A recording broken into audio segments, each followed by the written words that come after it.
Good afternoon from Austin, Texas. On behalf of the NMC, I'm delighted to welcome you to the NMC Beyond the Horizon, supporting adjunct faculty through tech deployment. I'm your host today, Alex Freeman. I'm the Senior Director of Membership and Special Projects at the NMC, and I'm joined by other NMCers, Annie Davis, Michelle Cummins, and Gordon Jackson. Now, our topic today is featured in one of our recent publications, Scaling Solutions to Higher Education's Biggest Challenges. It's an NMC Horizon Project Strategic Brief. Here's a link to the publication. If hopefully you've had a chance to review that before. That was kind of our flipped classroom approach. Was your homework was to review some of the topic that we have today. Earlier this summer, the NMC released a follow-up to this report. It's a toolkit with step-by-step implementation support. It empowers education leaders to convene scaling solutions workshops on your campus. The toolkit provides resources for groups to dive deep into four of the 8 challenges, and understand why action should be a priority at your institution. I'll give you a link to that toolkit as well, because that's going to be something you might want to refer to later. Now, on to the topic of today. Part-time and adjunct faculty are often tasked with teaching introductory and online classes. However, institutions do not always provide them with access to the same tools, resources, and training afforded to all full-time and tenured faculty. By understanding the needs of part-time instructors and taking steps to support them, colleges and universities can help improve their teaching and benefit more students. In this session, I'm going to conduct 2 polls. I'm going to kick off the poll right now. So if you wouldn't mind letting us know who you are. If you're on Twitter, that's great. So are we. We've got about 18,000 Twitter followers. And our hashtag for today's event is DLN Chat. That's DLN Chat, and I'll put that in there. Okay, looks like everyone's pretty much gotten a chance to fill out the first poll. About 9 instructor designers, 3 faculty, 2 staff, and many others. I'm going to end that poll and share those results out. So you can see lots of instructional designers in the house. Shout out to y'all. I'm going to stop sharing that. I'm going to give the next poll of why are you here? Looks like many of you are here to learn more about the topic, and a few of you have a lot of experience with the topic. So let me end that poll and share those results out. On to the event. In this 1-hour event, we'll begin with 2 higher ed thought leaders sharing insights to their approaches on solving this challenge. And I will then assign you to breakout rooms where you'll work in small groups to engage in deeper conversations about the topic.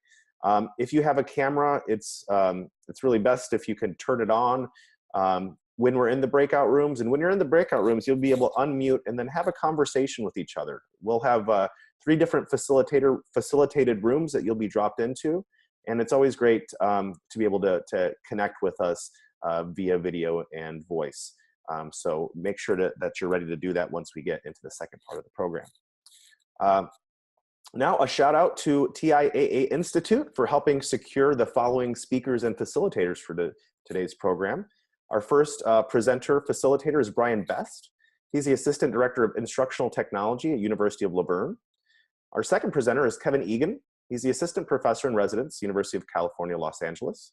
And our facilitator is Martin Kurzweil. He's the Director of Educational Transformation Program at Ithaca S&R. So with that, I want to give it to Brian to kick off the program with his presentation. Take it away, Brian.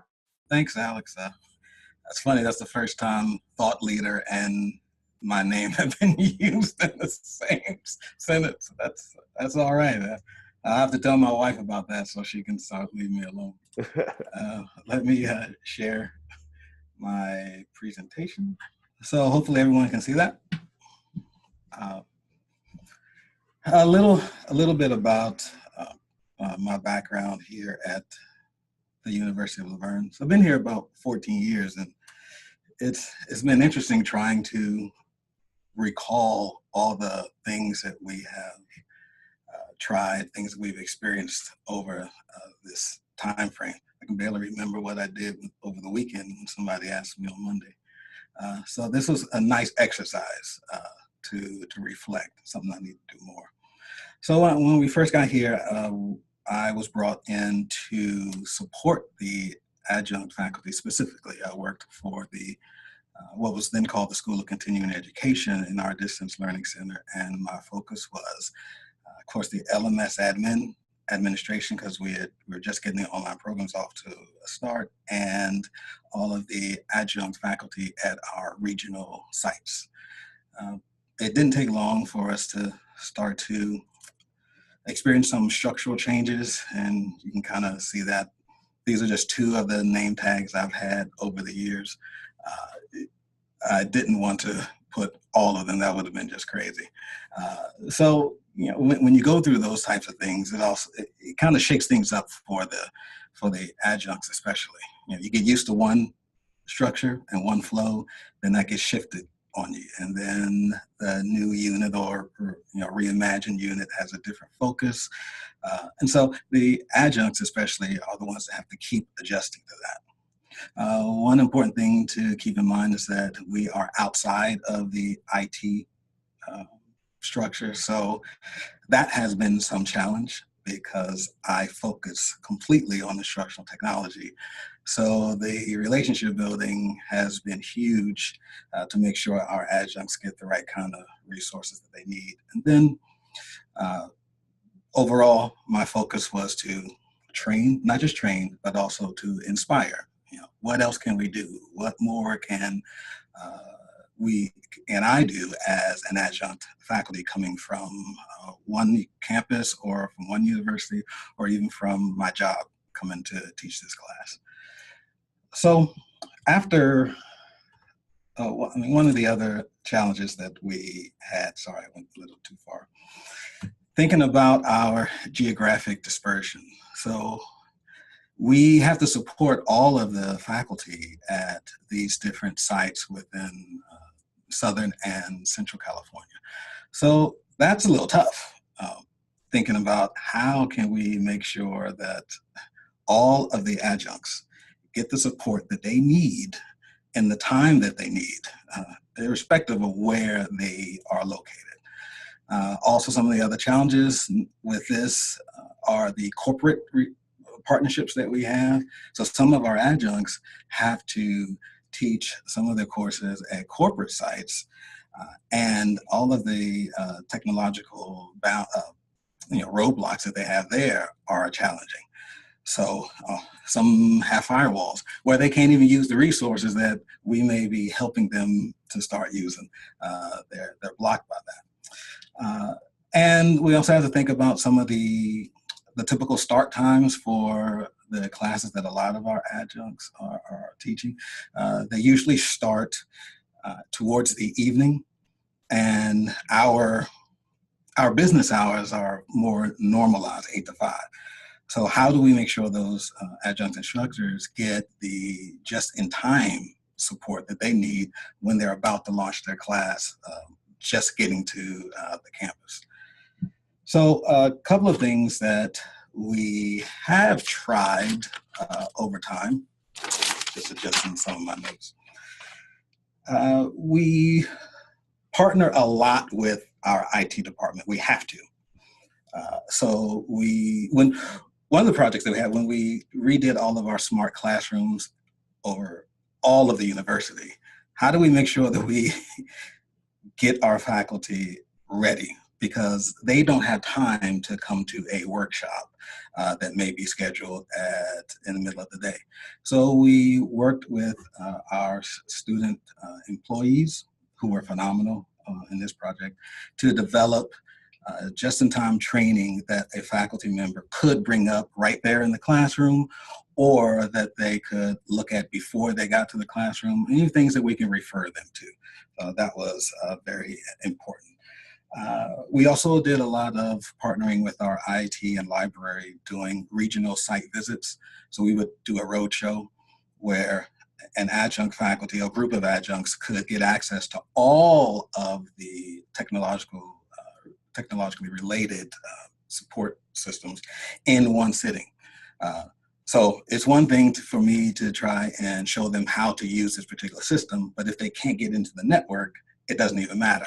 So we make sure we have IT personnel there, we have the library personnel there to see how all of these things kind of work together. And we show them that there is unity and solidarity between all of these units to make sure you have the support that you need. We did a lot of campus rotations. We did events like technology speed dating to make sure that the adjuncts knew the resources that they had available to them. And we did things like petting zoos. And we did, because we used a lot of student employees, it was important that we brought our student employees with us as much as possible to the campuses so that our adjuncts could see, this is who you're talking with when you call, this is who's emailing you back, these are students that we work with a lot to make sure that you are well supported. And that really made them feel a little more comfortable, a little more at ease. So we tried to take a very hands-on and personal approach. Some of the challenges that we've had, man, I've had a lot of them. As I mentioned before, the repeated kind of rethinking and restructuring doesn't work as well as it should. It doesn't give a sense of confidence and support to the faculty because they always have to adjust to, oh, what's new? Who do I call now? Where do I go now? Those are things that I think I could have done a lot better to make sure I facilitated that process for them as we adjusted our structure. Other things like, and I'm not trying to bag on Blackboard. We just happen to use Blackboard, but you can punch it if you want to, but that's not what this is about. This is about the challenges that we've had upgrading, making sure that we have, in response to things that are happening on campus, whether they're changes in single sign-on, updates to security that require us to update significant enterprise applications like Blackboard. Those kinds of things are just, they really stick it to the adjunct faculty because they don't have as much time to get onboarded. And so I didn't do that as well as I should have. And so that was a sense of an area of discomfort for a lot of our adjuncts. And also one of the biggest ones lately was the launch of our 24/7 support service. That was bumpy is being kind. I could have done a lot better job to make sure that the adjuncts were well supported and well informed. Last slide, one of the things I'm most excited about that we're working on right now is our partnership with our human resources department. Thankfully, our HR department picked up a professional that focuses just on the adjuncts. And I am currently partnering with her along with other staff members and support people to make sure we get the adjuncts right at new hire orientation. And we also do road shows with the adjuncts to all the other campuses and the HR personnel to make sure our adjuncts know fully how they are supported and the resources they have available to them. All right, thank you. That's it.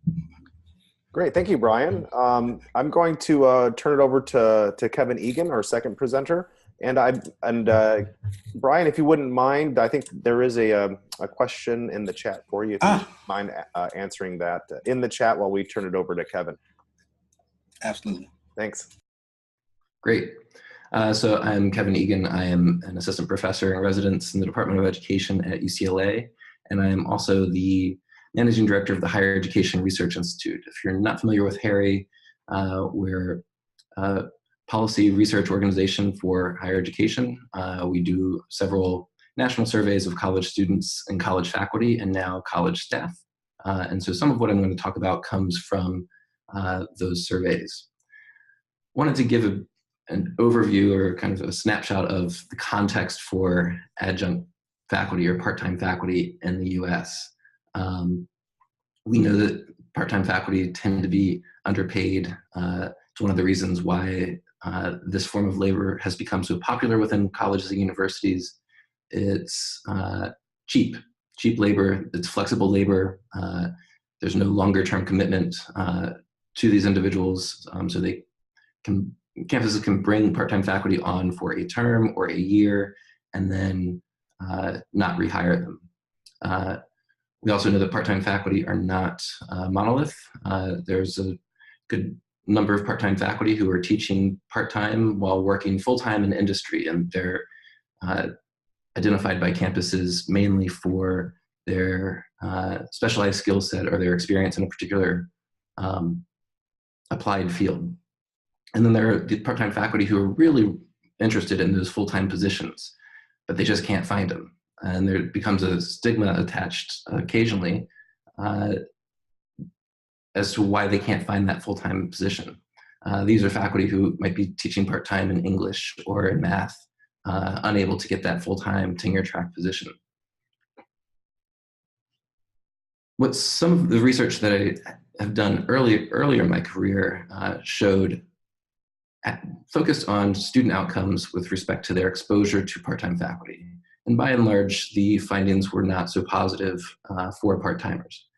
My colleague Audrey Jaeger at NC State and I have found that as the proportion of credit hours that students take in a given year with a part-time instructor increases, students tend to be less likely to persist at four-year institutions from year to year. They tend to have reduced odds of completing an associate's degree, and they have lower likelihoods of transferring from a two-year institution to a four-year institution. Now, as Audrey and I did this research and we were writing the conclusion for these various studies, we always felt as though there was something missing. We didn't feel comfortable where the study ended because it seemed like it assigned responsibility or blame to the part-time instructors, when in actuality, it was probably more something to do with what kind of campus support those instructors were getting. Because some of our other research has also shown that part-time faculty use active learning more often than their full-time colleagues. It's a study that one of my graduate students and I have in press right now. They also seek opportunities for becoming involved in the curriculum and in faculty governance. A lot of times they are perceived as being too busy. Out in California, we call them freeway flyers because they literally will go up and down the freeway to various community colleges and four-year institutions, teaching a class here, teaching a class there. But many of them are actually interested in offering some insight or input into the textbook that they might be required to teach by their department for that the course that they're teaching. And we also know that from research that Audrey and I have done, that part-time faculty tend to feel more satisfied when their basic needs, such as having an office, having an email account associated with the campus, relational needs, perceiving that they are respected by their full-time colleagues, and their growth needs, being offered professional development opportunities, are being met. Now, we also know that part-time faculty now account for more than half of all academic positions in US higher education institutions. This happened a few years ago when appointments to part-timers crossed that 50% threshold. Just 14% of these part-time faculty receive professional development funds. These data are coming now from the Harry Faculty Survey that just closed this past May. So these are brand new numbers from about 6,300 part-time faculty. The interesting thing about that number, 6,300, that's out of 31,000 respondents. Many of the campuses that participated in the survey opted not to include part-time faculty in their survey samples. So it suggests a lack of interest or a lack of support right there, not even interested in getting the insight or the feedback from part-timers. Despite many of them likely advising and talking with students outside of class about their course or about their education trajectory, just 20%, 1 in 5 part-time faculty report receiving compensation for advising or counseling students. 3/4 of these faculty, however, indicate on the survey that that part-time appointment tends to be a very important source of income. 1/4 of faculty employed in part-time appointments receive their course assignments less than 4 weeks before the term is expected, before the term begins. And 35% wish that they would have a say in faculty governance. So here again, it's not that they don't have time, and some of them it's a matter of respect. If they're invited to participate, that sends a signal of acknowledging their expertise in that particular class, and then they can decline if they actually don't have time. Most would prefer a full-time appointment at their current institution if given the opportunity. And lastly, this one on the bottom right, just over half, 51%, have access to either a shared or private office. Now, how can you have a conversation with a student about potentially sensitive topics related to the class or related to life if you're unable to have that conversation in private? Many of these conversations tend to be happening as faculty are leaving the classroom or heading out to their cars. We also found that, and Audrey and I found that access to that office, even if it's a shared space, does wonders with respect to faculty, part-time faculty's satisfaction. I'm working from home today. Who among us wouldn't love to give up our office space when we're working from home, if it would actually mean that much of a difference, make that much of a difference for our colleagues? So some implications for colleges and universities. They can provide some basic support for part-time faculty in the form of office space. Even if it's a shared space with a few desks and a few computers, that can go a long way to having a sense of home for part-timers. Providing email accounts so that they have legitimacy when they're contacting their students with a university or college sponsored email account. Clerical staff to make copies. If these faculty are arriving to campus after hours, sometimes doors are locked, copy rooms require codes that they aren't given, and so that would be important. Technology assistance, and it's encouraging to hear the ways in which Brian at University of Laverne is providing that assistance to the part-timers, even when it's, particularly when it's just in time. A few other opportunities for institutions: invite part-time faculty to participate in orientation programs for new faculty. Wouldn't believe the number of faculty who are working, part-timers who are working at institutions where there's not even an onboarding process. And finally, allowing part-timers to provide input provide input when certain decisions may affect the course that they're teaching. So those are just a few points that I've seen in the last decade or so that I've been in this space, looking at part-time faculty, first from a student perspective and how taking more courses with part-time faculty can be detrimental to some student outcomes, but then taking a step back and recognizing that part-time faculty are under a lot of constraints with the work that they do, given what's oftentimes a lack of support from the campus. Thank you, Kevin. I'd like to turn it over now to our third facilitator. He doesn't have a presentation, but he'll introduce himself. He'll be one of the facilitators that I'll be placing you into right after we finish up with this part. So I want to introduce Martin Kurzweil, Director of Educational Transformation, Ithaca SNR. Tell us a little bit about yourself and what you're working on, Martin. Thanks, Alex. Hi, everyone. It's great to be here. So as Alex said, Martin Kurzweil. I lead the Educational Transformation Program at Ithaca SNR, which is a not-for-profit based in New York City. Our program studies and supports the implementation and scaling of policies, practices, and innovations that improve student post-secondary access and success. We work across a number of areas, including student access and affordability, student learning and support, governance and organization of higher ed, and new models of delivering higher education. A lot of our work involves instructional technology, and a lot of it involves adjuncts. To give just one example, we're currently working with 8 community colleges and public universities in Maryland to design and implement an introductory statistics course in a hybrid format that incorporates adaptive learning courseware. And one of the key aspects of that project is developing training resources for the faculty who are teaching the course. A significant share of faculty who teach introductory statistics in the colleges we're working with are adjuncts, and we had to take that into account in designing the training.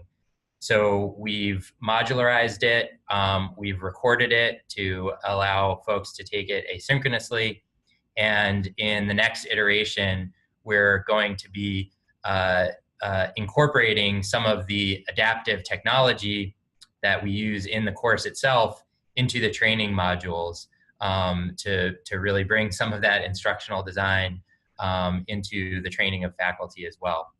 So I'm really looking forward to speaking with the breakout group and learning more about your experience. One other point I probably should mention is that I'm an adjunct faculty member myself. Every couple of semesters, I teach an education law and policy course at Columbia Law School. So I can relate to some of the things that Kevin shared and Brian shared in their presentations, including spending a lot of time working and meeting with students in the faculty lounge. Great. So you get a different perspective as a person who's the subject of our program today.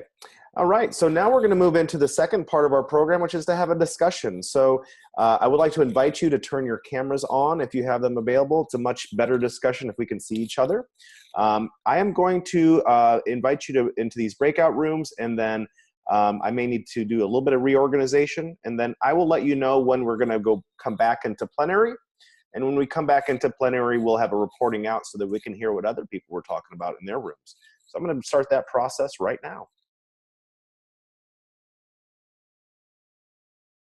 Welcome back, everyone.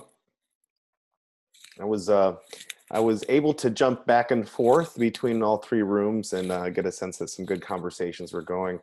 And I'm sure that conversation could keep going, but we want to keep it within an hour.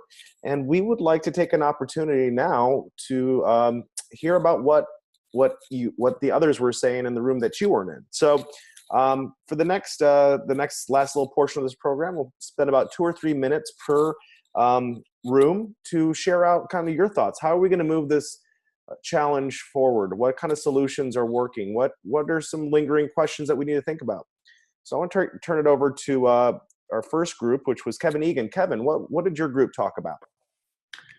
Sure. So we were actually from a pretty diverse set of institutions, but several large campuses: so Penn State, Ohio State, and UCLA. We also had Colorado Tech University and Hamline.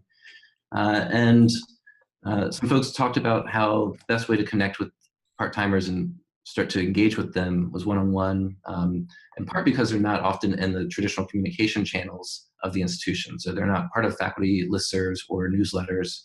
And so making sure that to get the information in their hands really required some one-on-one contact. At Ohio State, a lot of this varies by department, including support. So their part-time faculty are often responsible for those large introductory courses, and the extent to which they receive support in the form of TAs varies, so that some courses it's a 24-to-1 ratio, and others it's a 100-to-1 ratio.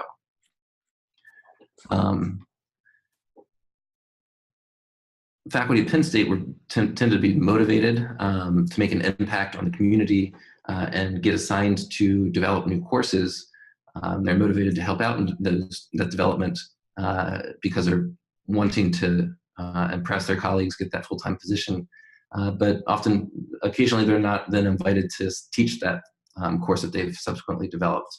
And so that can obviously lead to some issues and some hard feelings. So I think that I'll pause there and let the next group go. Okay, great, thanks. Brian, what did you all talk about in your breakout session? Yeah, I think the core discussion that we had was on that pivotal point where you can reach the adjunct faculty. that seems to be the moneymaker right there. If we can get a hold of them and inform them and educate them to the resources and the support and the structure that we all have at each of our campuses, it would be vital. And we've noticed that we all have broken systems, and we haven't found a magic bullet, but it is something that must be addressed. And I think all the guys in my group, Bev, Lee, Chad, Robert, Maureen, and Annie, man, they cranked. I just wanted to keep talking to them because it's stuff like that. It gets me jazzed, and I feel like, man, I can go another semester. You know, if I keep talking to people like that, because they share so much insight and they have so much passion, they care, and it just makes me want to go on and be better. So hopefully we can keep this discussion going because I definitely want to talk to Maureen more about what's going on her campus, the LMS challenges that they have upcoming. We got a lot that we can talk about. I tank that so badly, I can tell you all kinds of things not to do. So, thanks. Thanks, Brian.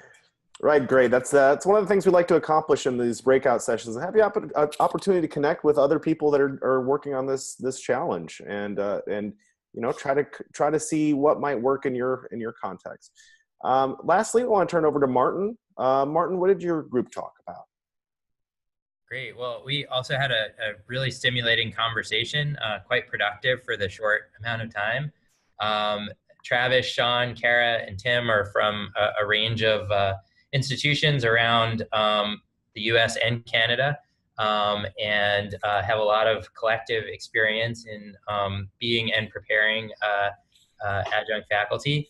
A couple of challenges that stood out to me in the conversation were first, just really re-emphasizing Kevin's point earlier about the very short lead time for adjunct faculty to prepare for courses, which makes any sort of preparation more difficult.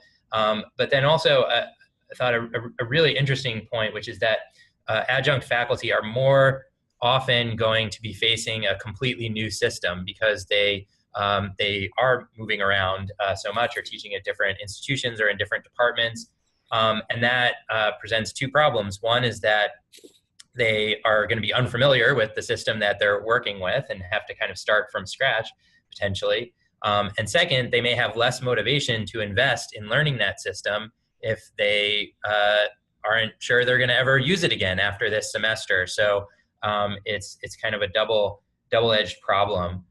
Some of the solutions we discussed, strategies, were actually developing a real onboarding process for adjuncts, which doesn't always exist, and doing that in coordination with department chairs and bringing in some full-time faculty to help serve as mentors. Having an assessment of technology readiness for adjuncts to understand what their needs actually are, and then developing some self-paced modules that key off the assessment and perhaps lead to badges, which increase motivation by getting a shiny object, but also by being able to take that and show it to the next employer, whoever that is. So some really great ideas there. Thank you, Martin. All right. Lots of good discussion happening. We hope we can continue this discussion and move these solutions forward. So thank you for taking time.